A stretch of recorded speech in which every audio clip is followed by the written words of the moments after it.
अल्लाह ही अल्लाह किया करो, दुख न किसी को दिया करो, जो दुनिया का मालिक है नाम उसी का लिया करो। अस्सलामु अलैकुम वरहमतुल्लाहि वबरकातुहू। नाज़रीन, इस्तक़बाल है, स्वागत है आपका viral news live studio Jalgaon Maharashtra India में। मैं आपका मेज़बान मुफ्ती मोहम्मद हारून नदवी। आइए प्यारे मुल्क भारत की बहुत ही ख़ास बड़ी 10 अहम खबरों पर नज़र डालते हैं। लेकिन सबसे पहले मैं अपील करूंगा कि जो साथी नए हैं और अभी तक इस बेबाक सच्चे चैनल से जुड़े नहीं हैं, अगर आप चाहते हो कि आपको मुल्क भारत की और पूरी दुनिया की सही और सच्ची खबरें देखने और सुनने को मिलें, तो फिर आप इस चैनल से जुड़ जाइए। सब्सक्राइब कर लीजिए हमारे इस चैनल को, बेल आइकॉन घंटी के बटन को भी दबा दीजिए ताकि हमारी हर वीडियो हर खबर आपको आपके मोबाइल पर मिल सके। और हाँ नाजरीन, हम हर रोज़ एक अपील करते हैं कि प्लीज़, ये एक प्राइवेट चैनल है और चैनल चलाने के लिए पूरी एक टीम काम करती है, बड़ा रुपया पैसा खर्च होता है। अगर आप चाहते हो कि ऐसे चैनल जो जुल्म और जालिमों के खिलाफ बेबाक अंदाज में बोल रहे हैं, अगर आप चाहते हो कि ऐसे चैनल मजबूत हों, तो प्लीज़ आप चैनल की फाइनेंशियल हेल्प, माली ताउन, माली मदद ज़रूर कीजिए। स्क्रीन पर आप नज़र डालें, हमारे चैनल का बैंक अकाउंट नंबर भी दिया गया है। और अगर आप ऑनलाइन पैसा भेजकर मदद करना चाहते हैं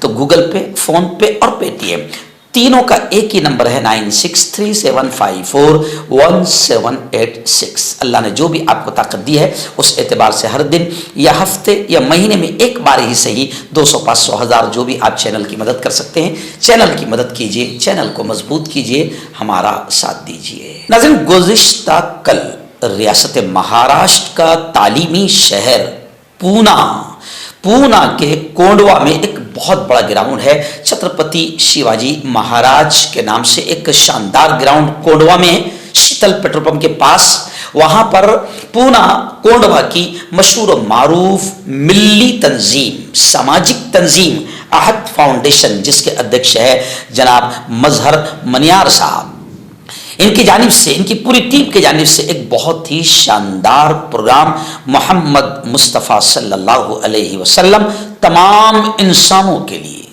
इस उन्वान पर एक शानदार प्रोग्राम मुनक्किद किया गया था। और इसमें बाकायदा सीरत क्विज़ कंपटीशन था, जिसमें फर्स्ट, सेकंड, थर्ड आने वालों को उन्हें उम्रा कराया जाएगा, अल्लाह के घर का तवाफ का मौका दिया जाएगा, प्यारे नबी के रोज़े पर हाज़री, दुरूद सलाम और रियाजुल जन्ना में नमाज पढ़ने का मौका मिलेगा। ऐसा बड़ा इनाम रखा गया था। तकरीबन 10 से 15 हज़ार स्टूडेंट्स ने, बेटे बेटियों ने इस प्रोग्राम में हिस्सा लिया था। क्विज़ कंपटीशन था, सवालात के जवाबात मकसद थे। और आहद फाउंडेशन के मजहर मनियार साहब ने बताया कि हमारा मकसद ये फाउंडेशन का कि इस कंपटीशन के ज़रिए से हमारे बच्चों में, हमारी बच्चियों में नबी करीम सल्लल्लाहु अलैहि वसल्लम की ज़िंदगी, उनकी सीरत, उनकी तालीमात, उनका मैसेज, उनका पैगाम, उनका संदेश पहुँच जाए। क्योंकि आज नस्ल नौ, हमारी नस्ल मोबाइल के जरिए या इंटरनेट पर लगी हुई है, आज उन्हें इन तमाम चीज़ों का मौका नहीं मिलता है। तो ऐसे क्विज़ कंपटीशन और बड़े बड़े इनामात देकर बच्चों को हौसला अफजाई भी करना और उनको सीरत पाक के करीब करना, ये मकसद है आहद फाउंडेशन का। तो गुज़िश्ता कल बड़ा अहम प्रोग्राम था। मुझे मुकर्रर खुसूसी और चीफ गेस्ट के तौर पर बुलाया गया था। फौजिया मैडम जो मेंबर पार्लियामेंट है, वो भी आई थी। ऐसे ही इलाके के उलमा किराम जैसे मुफ्ती शाकिर साहब है, जमीयत उलमा पूना के अध्यक्ष नायब महाराष्ट्र जमीयत उलमा के कारी इदरीस साहब है, और भी बड़ी तादाद में वहाँ पर चीफ गेस्ट मौजूद थे। और ये कार्यक्रम बेइंतहा कामयाब रहा। तकरीबन 12 से 15 हज़ार लोगों का मजमा था। इस मौके पर मैं मेहमान खुसूसी था। अल्लाह ने मुझे मौका दिया, मैंने प्यारे नबी की सीरत को और प्यारे नबी की शान, उनका मर्तबा क्या है, इसको 25 मिनट के अंदर मैंने बयान करने की कोशिश की और मुसलमानों को यह भी नसीहत की कि इस वक्त इलेक्शन का माहौल है, हमें जज्बात में नहीं आना है। कुछ पार्टियां चाहती है कि हमको जज्बात में लाया जाए, हम रोड पर आए और फिर माहौल खराब हो और इसका फायदा उनको हो। तो बहुत अहम ये प्रोग्राम रहा।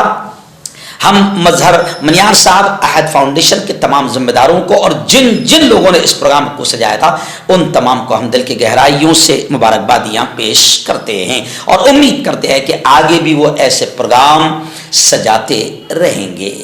नाज़रीन, दूसरी बड़ी खबर इस वक्त मेरी निगाहों के सामने आ रही है सुप्रीम कोर्ट के ताल्लुक से। जस्टिस चंद्रचूड़ जो सुप्रीम कोर्ट के जज रहे हैं, उन्होंने कहा कि हमारी अदालत अवाम की अदालत है और मैं समझता हूं कि इसे इसी तरह, यानी अवाम की अदालत, जनता की अदालत है, इसे इसी तरह देखा जाना चाहिए। और उन्होंने कहा कि सुप्रीम कोर्ट अपोजिशन का किरदार अदा नहीं कर सकता। उन्होंने अदालत उज़्मा को अवाम की अदालत करार दिया और उन्होंने कहा कि सुप्रीम कोर्ट अवाम की अदालत है।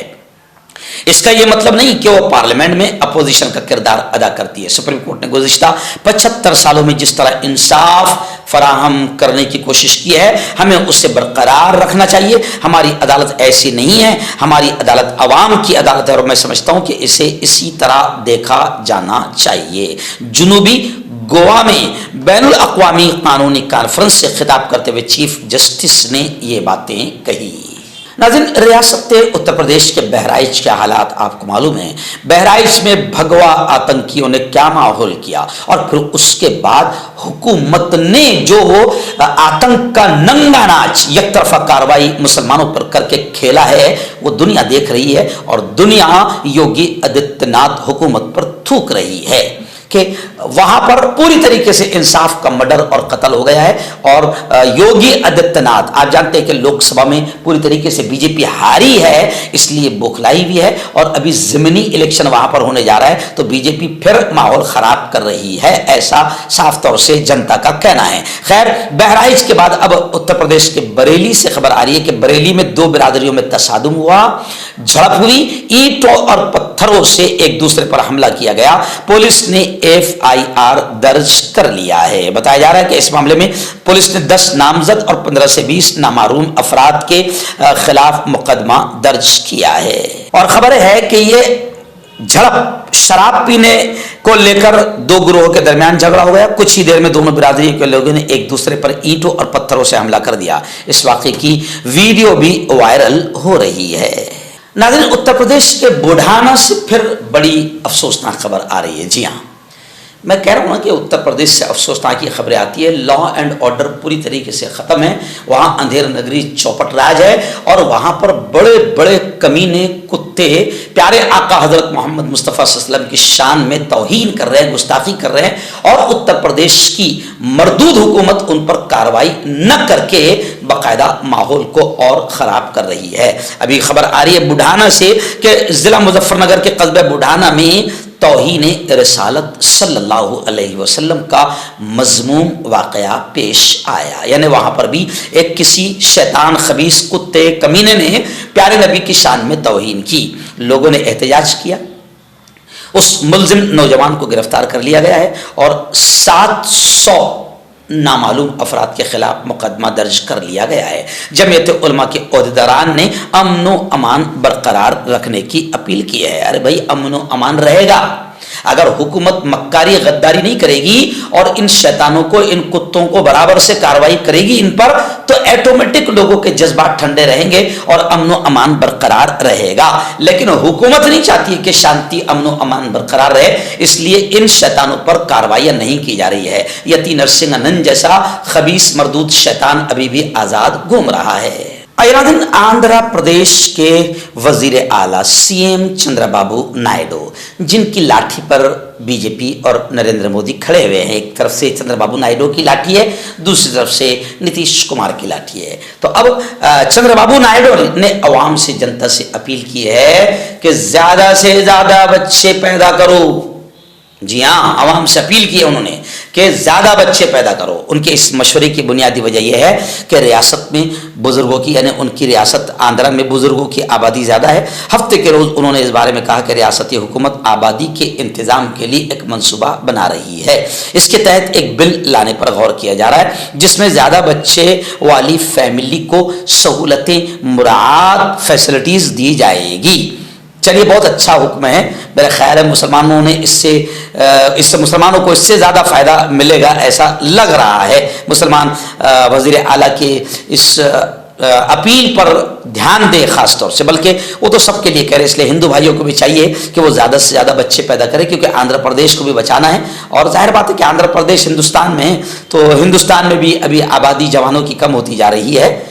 इसका मतलब यही हो रहा है, तो लोगों ने इस बात पर ध्यान देना चाहिए। वैसे भी एक कोई बाबा है, अक्सर उनके वीडियो वायरल होते हैं, उन्होंने भी कहा है कि ज़्यादा बच्चे होना चाहिए। अब वो लोग जिनको एक भी बच्चा नहीं है, आगे सख्ती होना चाहिए कि भाई उनको सोचना चाहिए। बल्कि यहाँ तो चंद्रबाबू नायडू ने यह भी कहा है कि सिर्फ आंध्र प्रदेश की बात नहीं है। चंद्रबाबू नायडू कहते हैं मुल्क के कई गांव ऐसे हैं जहां सिर्फ बुजुर्ग ही बचे हुए हैं, यानी बूढ़े बचे हुए हैं। अब जाहिर बात है वो बूढ़े मर जाएंगे कुछ दिनों के बाद, तो फिर नस्ल कहाँ रहेगी, आबादी कहाँ रहेगी, लोग कहाँ रहेंगे। इसलिए वज़ीर आला चंद्रबाबू नायडू मोदी जी के साथ है, इसलिए उनके हुक्म को और उनकी अपील पर लोगों ने ध्यान देना चाहिए। आइए नाज़रीन, उत्तर प्रदेश के जौनपुर ज़िला से एक अनोखी शादी की खबर आ रही है, और वो भी है बीजेपी के लीडर का बेटा। अनोखे अंदाज में शादी की, पाकिस्तान की लड़की से प्यार हो गया। अब पाकिस्तान जाने का वीज़ा नहीं मिला बीजेपी के लीडर के बेटे को, तो उसने फिर ऑनलाइन ही निकाह पढ़ा लिया। दरअसल जौनपुर में बीजेपी के काउंसिलर तहसीन शाहिद ने अपने बड़े बेटे की शादी लाहौर में तय की थी, लेकिन वीज़ा नहीं मिल पाया, इसलिए दोनों की शादी ऑनलाइन कराई गई है। एक न्यूज़ एजेंसी के मुताबिक जौनपुर म्युनिसिपल कॉर्पोरेशन के बीजेपी के काउंसिलर तहसीन शाहिद ने अपने बेटे मोहम्मद अब्बास हैदर की शादी पाकिस्तान में तय की थी। लड़की का नाम इंदलीब जहरा है और वो लाहौर की रहने वाली है। वो कहते हैं कि हमने वीज़ा के लिए भी दरख्वास्त की थी, लेकिन दोनों मुल्कों के दरमियान चल रही सियासी कशीदगी के सबब दूल्हे को वीज़ा नहीं मिल सका। इस दरमियान दुल्हन की वालिदा राणा यास्मीन बीमार पड़ गई और उन्हें पाकिस्तान में ही ICU में भर्ती कराया गया। इससे हालात और बिगड़ गए। इन्हीं हालात को देखते हुए शाहिद ने शादी का प्रोग्राम ऑनलाइन कर लिया। जुमा की रात शाहिद बारातियों के साथ एक इमामबाड़े में जमा हुए और ऑनलाइन निकाह में हिस्सा लिया। दुल्हन के रिश्तेदारों ने लाहौर में तकरीब में शिरकत की। शिया मजहबी रहनुमा मौलाना महफूजुल हसन खान ने बताया कि इस्लाम में निकाह के लिए खातून की रजामंदी जरूरी है और वो उसे मौलवी साहब को बताती है।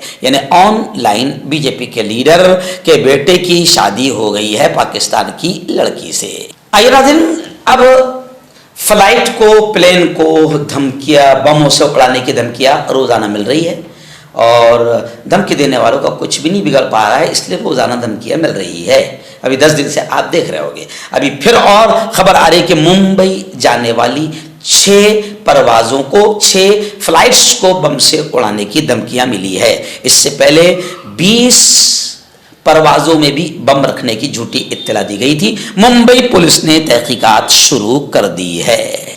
आइए नाज़रीन, हमारे महाराष्ट्र के सिर्फ मुंबई की रिपोर्ट कितनी खतरनाक आ रही है, पूरे महाराष्ट्र का हाल क्या होगा। जी हाँ, यहाँ भी बीजेपी सरकार है, सब जानते हैं। और आप देखें, बेटियां, बच्चे, महिलाएं बिल्कुल भी महफूज नहीं है। अभी ये खबर देखिए आप, मुंबई पुलिस की रिपोर्ट आ रही है। मुंबई पुलिस कहती है कि रोजाना 10 नाबालिग यानी छोटे बच्चे बच्चियां लापता होते हैं। सिर्फ 9 महीने में रिपोर्ट आई कि सिर्फ 9 महीने में 1500 से ज्यादा बच्चे गायब हुए हैं। पुलिस का मिसिंग पर्सन ब्यूरो इस वक्त परेशान है। मुंबई पुलिस का दावा है कि पता लगाने की शरह 90 से 95% के दरमियान है। नाबालिगों की शरह 2 से 5% के दरमियान है। एक हालिया केस के बारे में राजेश पांडे, अंधेरी पुलिस स्टेशन के एक हेड कांस्टेबल, जो लापता अफराद को तलाश करने में अपनी महारत के लिए जाने जाते हैं, 2011 से वो इस डिपार्टमेंट में काम कर रहे हैं। उन्होंने हजारों बच्चों को उनके वालिदैन से मिलाया है। उसने एक हालिया केस शेयर किया जहां 2 माह कबल एक 16 साल की लड़की की गुमशुदगी की शिकायत दर्ज कराई गई थी। तहकीक के दौरान पता चला कि मोहल्ले का एक लड़का भी 2 दिन से लापता है। खैर, खुलासा कलाम यह हुआ कि सिर्फ मुंबई की रिपोर्ट यह है कि रोजाना 10 बच्चे लापता होते हैं। आइए नाज़रीन, एक बड़ी खबर आ रही है। जी हाँ, आपने एक गजल सुनी होगी, अताउल्लाह की गजल थी शायद, अच्छा सिला दिया तूने मेरे प्यार का, यार ने ही लूट लिया घर यार का। जी हाँ, बड़ी खबर आ रही है महाराष्ट्र की कि अजीत दादा पवार के करीबी ने ही अजीत दादा पवार को बड़ा झटका दे दिया। एकदम 440 वोल्ट का करंट लगा है अजीत दादा पवार को। बताया जा रहा है कि 5 बार के एमएलए रहने वाले शरद पवार के साथ चले गए। वैसे लोग कह रहे हैं कि कोई अजीत दादा पवार के लिए कोई ज़्यादा मुश्किल बात नहीं, क्योंकि अजीत दादा पवार ने भी जिस शख्स ने उनकी ज़िंदगी बनाई, जिस शख्स ने उनको यहाँ तक पहुँचाया, उन्होंने अपने ही समझो बाप के दर्जे के रखने वाले चाचा को इतना खतरनाक झटका दिया, धोखा दिया, तो जाहिर बात है जैसी करनी वैसी भरनी, आज की या कल पाएगा। तो ये तो चलता रहता है। लेकिन खैर बड़ी खबर है कि महाराष्ट्र असेंबली के इलेक्शन का ऐलान हो गया है। उधर अजीत पवार को एक बड़ा झटका लगा है। उनके करीबी साथी और 5 बार एमएलए रहने वाले राजेंद्र शिंगाने शरद पवार ग्रुप में शामिल हो गए। शिंगाने सिंदखेड़ राजा से एमएलए हैं। नाज़रीन, रियासत महाराष्ट्र का असेंबली इलेक्शन है, 20 नवंबर को इलेक्शन होगा। खबर आ रही है कि महाविकास आघाड़ी यानी उद्धव जी ठाकरे, शरद चंद्र जी पवार और कांग्रेस, इनकी महाविकास आघाड़ी में जो सीटों को लेकर विवाद था, तनाजा था, खबर है कि वो हल हो गया है और अब 2 दिन में सीट अलॉटमेंट का ऐलान कर दिया जाएगा। मातोश्री में कांग्रेस महाराष्ट्र के इंचार्ज रमेश जी ने उद्धव जी ठाकरे से मुलाकात की और खबरें हैं कि अब महाविकास आघाड़ी का जो तनाजा था सीटों की तकसीम को लेकर वो हल हो गया। तस्वीर में आप देख सकते हैं कि जनाब मोहतरम आरिफ नसीम खान साहब हैं, ऐसी शिवसेना के कदावर नेता उद्धव ठाकरे ग्रुप के संजय जी राउत है और उद्धव जी ठाकरे हैं और कांग्रेस के 2-3 नेता है, यूं समझिए। यानी ये मसला हल हो गया है।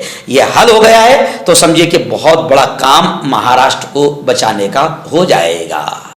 मर्दाना ताकत हासिल करें 72 घंटों के अंदर, वो भी जड़ी बूटियों द्वारा। हकीम याकूब खान से कांटेक्ट करें जो कि 75 सालों से हिकमत कर रहे हैं। इसके अलावा जोड़ों में दर्द, गुर्दों में पथरी, शुगर, खुजली, ल्यूकेरिया का गारंटी से इलाज किया जाता है। अभी कांटेक्ट। तो मैं हकीम जावेद, क्या आपको शुगर है या आपके बदन में दर्द रहता है, जैसे जोड़ों का दर्द, नसों का दर्द, गठिया वाई, इसके अलावा अगर आपको बवासीर है, खूनी वाली हो या मस्से वाली हो, और अगर आप अपनी शादीशुदा ज़िंदगी को लेकर खुश नहीं है तो आप हमें कांटेक्ट कर सकते हैं। यहाँ गारंटी के साथ जड़ी बूटी से इलाज किया जाता है। Thank you so much. Hakim Farid जो कि ख़ानदानी देसी दवाओं से इलाज करते आ रहे हैं, जैसे मर्दाना ताकत, लिकोरिया, शुगर, बिना अंग्रेजी दवाई, बिना परहेज के ख़त्म हो जाती है। इसके अलावा जोड़ों का दर्द, घुटनों का दर्द, कमर दर्द, खुजली, बवासीर, खूनी व मस्से वाली, वजन कम करना, वजन बढ़ाना, तिल, मस्से, आंखों के ऊपर की चर्बी, बालों का झड़ना, बालों में कीड़ा लगना, भी कांटेक्ट।